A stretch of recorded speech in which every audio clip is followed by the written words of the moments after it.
عند الضرب الكسر العشري في 100، وعند القسمة على 100. عند الضرب الكسر العشري في 100 يتحرك كل رقم من الأرقام جهة اليسار خانتين وتزداد قيمته 100 ضعف.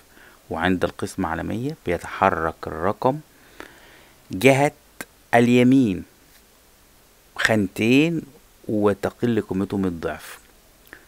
يبقى الفرق لما بنيجي نضرب بنحرك العدد خانتين ناحية اليسار في حالة الضرب، ناحية اليمين في حالة القسمة، ما نتلخبطش يعني.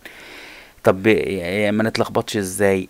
قيمته بتزيد يبقى هو قيمته بدل ما كان 75 بقى 750. يبقى كده بحرك العلامة او بدل ما كان 75 بقى ضربته في 100 بقى 7500. اذا العدد بيتحرك ناحية اليمين في حالة الضرب وناحية اليسار في حالة الضرب وناحية اليمين في حالة القسم.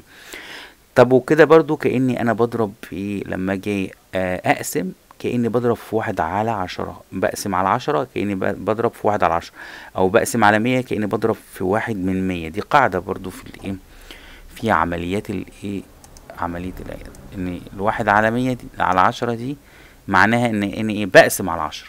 انا بضرب العدد بقسمه على 10 معناه ان انا بضربه في 1/10. يبقى عم بضرب عشان ما نتلخبطش، بضرب بزود العدد، بقسم بقلل العدد. طيب اما اجي اضرب ازود العدد بعمل ايه؟ بحركه ناحية اليسار، ده حاجة طبيعية ناحية العلامة. طب اما اجي اقسمه لا بحركه ناحية اليمين. طيب امثلة على الموضوع دوت. لو احنا قلنا تحليل العدد العشري ده هو اللي هو 665 من 1000، 232 635 من 1000.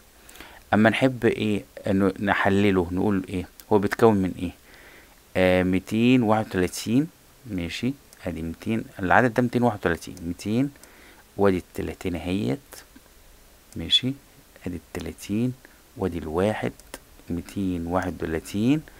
ده جزء الكسر اهوت. الكسر بقى بيتكون من الكسر بيتكون من 7/10 و6/100 و5/1000. يبقى احنا عندنا العدد 200 وفي 30 وفي